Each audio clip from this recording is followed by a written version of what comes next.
सभी साथियों का स्वागत करता हूं अपने YouTube चैनल सुरेंद्र सिंह बोरा में। साथियों, जैसा कि आप जानते हो, आज मैं पुनः बीएड ब्रिज कोर्स के बारे में बातचीत करना चाहता हूं और मैं उन साथियों से इंटरेक्ट होना चाहता हूं, उन साथियों से जुड़ना चाहता हूं जो बीएड के साथ ब्रिज कोर्स प्रशिक्षित हैं। बीएड के साथ जिन्होंने पीडी पीईटी प्रशिक्षण लिया है, उन साथियों के साथ मैं आज अपनी बात रखना चाहता हूं।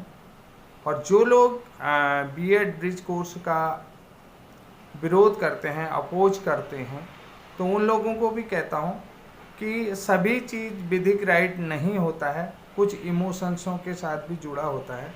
इमोशंस भी होते हैं, इमोशंस इवन कि ऐसा मैं आपको बताना चाहता हूँ, बहुत सारी चीज़ें जो हैं कि जो हमारे संविधान में नहीं लिखी रही होती हैं, तो हमारे शास्त्रों के आधार पर भी होती हैं।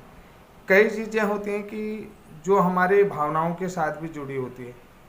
मानव सेवा कहीं किसी शास्त्र में नहीं लिखी है। कोई इमोशन से बात यहाँ पर ह्यूमैनिटीज की भी आती है, तो जो एक विधिक राइट आता है, इमोशंस की भी बातचीत मैं आपको बताना चाहता हूँ।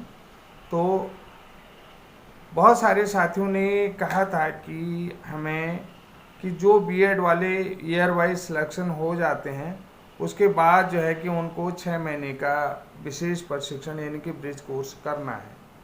तो जो लोग पहले से ब्रिज कोर्स करे हुए हैं, तो उनके अंदर भी भावनात्मक एक भावनाएं हैं कि हम लोगों की जॉब प्राइमरी में लगेगी, हम लोग प्राइमरी के लिए टीचर बनने के लिए एलिजिबल हैं और हम जो है कि प्राइमरी टीचर के लिए योग्यता रखते हैं, तो एलिजिबिलिटी रखते हैं।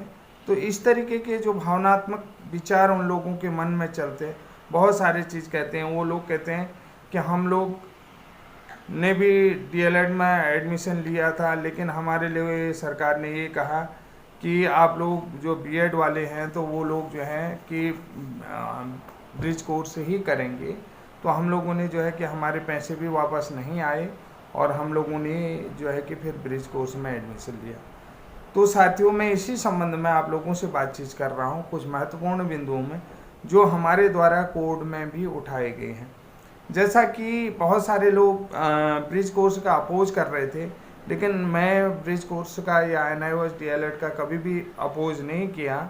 कि मैं जो भी कहता था तथ्यात्मक कहता हूँ। कहीं पर एनआईओएस डीएलएड वालों को लगता था कि मैं उनका विरोध कर रहा हूँ, तो लेकिन मैंने कभी उनका विरोध नहीं किया। आज अपने वीडियो के माध्यम से भी बताना चाहता हूँ कि देखिए, जो विधिक राइट आता है, अगर कल जो है कि उनके एनआईओएस डीएलएड वालों के पक्ष में बात आ जाती है तो मैं पक्ष की बात करूँगा। अगर कल उनके पक्ष में बात नहीं आती है तो मैं नहीं आने के कारणों पर भी फोकस करूँगा। तो यही चीज़ होता है कि आज ब्रिज कोर्स के हक में बातें जो भी हैं कि हम लोग ब्रिज कोर्स के लिए संघर्ष कर रहे हैं, तो क्या हमारे विधिक राइट्स हैं? तो विधिक राइट्स के साथ साथ कुछ इमोशंस भी जुड़े होते हैं। इमोशंस का आधार भी जो है कि विधिक राइट बनता है।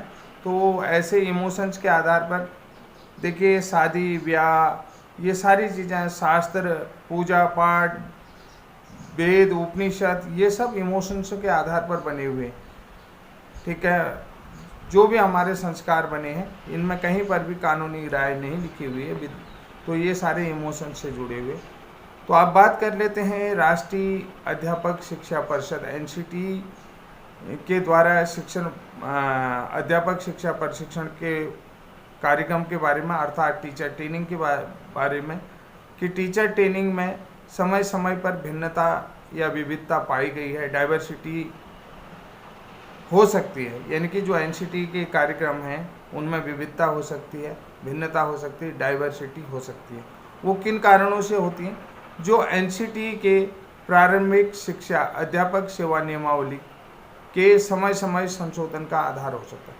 कि जो आपने देखा होगा कि जो सेवा नियमावली है वो समय समय पर संशोधित की जा सकती है, तो इस कारण से ये जो है कि डिफरेंट नामों से हो सकती है। अब इसका मतलब विविधता वाले जो एनसीटी के अध्यापक प्रशिक्षण कार्यक्रम हैं, तो वो सहायक अध्यापक प्राथमिक के पद में नियुक्ति हेतु पूर्ण शैक्षिक अर्हता नहीं है। यानी कि उसको शैक्षिक अर्हता नहीं माना जाएगा ऐसा आप नहीं कह सकते।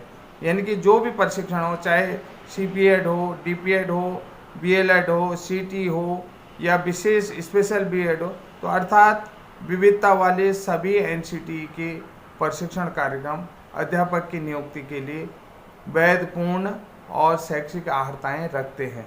यानी कि ये सारे जो हैं वैध पाठ्यक्रम हैं और वैध प्रशिक्षण कार्यक्रम हैं, और ये जो है कि अध्यापक बनने के लिए पूर्ण शैक्षिक अर्हताएँ रखते हैं। जैसा कि मैं आपको बताना चाहता हूँ कि आपको इन बिंदुओं पर अब बात कर लेते हैं। दूसरे बिंदु में, अगर राज्य सरकार और शिक्षा विभाग द्वारा NCT के विविधता वाले शिक्षक प्रशिक्षण यानी शैक्षिक अर्हता को लेकर नियुक्ति के संबंध में हो, तो सेवा नियमावली NCT द्वारा मान्यता प्राप्त प्रारंभिक शिक्षा में 6 माह का विशेष कार्यक्रम स्वीकृत है। यानी कि जो NCT का शिक्षक सेवा नियमावली है, उसमें प्रशिक्षण को लेकर के अगर सवाल उठता है राज्य के अंतर्गत, तो जो 6 महीने का विशेष प्रशिक्षण प्रारंभिक शिक्षा में विशेष प्रशिक्षण कार्यक्रम है, तो वो स्वीकृत है, यानी कि वो एक्सेप्टेबल है। जो नियमावली के नियम 9 क के अनुसार योग्यताधारी अभ्यर्थियों के प्रशिक्षक योग्यता के समान है, यानी कि डाइट DLED के समान है। ये चीज़ मैं आपको बताना चाहता हूँ, बहुत सारे लोग इसको समझ नहीं पा रहे। प्रारंभिक शिक्षकों हेतु व्यावसायिक विकास पाठ्यक्रम के रूप में अनिवार्य शैक्षिक अर्हता माना गया है। यानी कि BEd वालों के लिए व्यावसायिक विकास पाठ्यक्रम जो कार्यक्रम था, तो वह अनिवार्य प्रशिक्षण योग्यता यानी कि शैक्षिक योग्यता मानी गई है टीचर बनने के लिए। अब बात कर लेते हैं NCT द्वारा जो समय समय पर संशोधन होता है।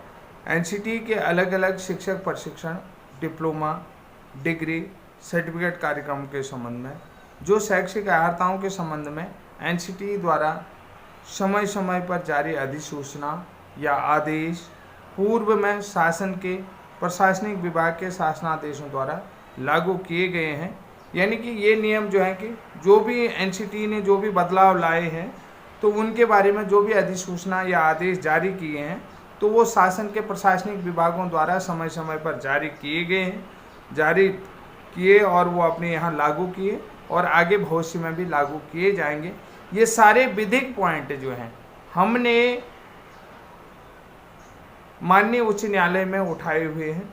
इसके आधार पर हमारा जो BEd ब्रिज कोर्स है, वरीयता के संबंध में माननीय जज साहब की टेबल में सुना गया है और धीरे धीरे ये अपने रूटीन में आ रहा है, अपने रूप में आ रहा है। जैसे जैसे हमारी सुनवाई आगे बढ़ते जाएगी, तो ये और इसमें जो है कि गहराई आती जाएगी, इस प्रशिक्षण योग्यता में गहराई आती जाएगी, उतनी इसकी गंभीरता को समझा जाएगा। क्योंकि राज्य के अंतर्गत ये कितना गंभीर है, पूर्व में आपने देखा होगा, सभी जो है कि ब्रिज कोर्स प्रशिक्षित उम्मीदवार जानते हैं। जो वर्तमान में राजकीय प्राथमिक विद्यालय में BEd वाले 2016 के अध्यापक हैं, वो लोग भी जो है कि ब्रिज कोर्स की गहराई को जानते हैं। इसके अलावा जो है कि बेसिक शिक्षा अनुभाग देहरादून भी ब्रिज कोर्स की गहराई को जानता है, जो विभाग के अंतर्गत पूर्व में ही लागू हो चुका है। तो इसलिए मैं आपसे कह रहा हूँ कि कहीं पर इमोशंस का आधार नहीं, हम अभी तक तो कानूनी जो कानून का आधार है उसके आधार पर चल रहे हैं। धीरे धीरे देखा जाए तो अगर इसको इमोशंस से भी जोड़ते हैं, तो ये इमोशंस के आधार पर जोड़े जाना योग्य भी है और कोर्ट के माध्यम से इसे हम इमोशन के आधार पर भी जोड़ने के लिए संभावित प्रयास करेंगे। तब तक के लिए सभी साथियों से विदा लेता हूँ। जय हिंद, जय उत्तराखंड।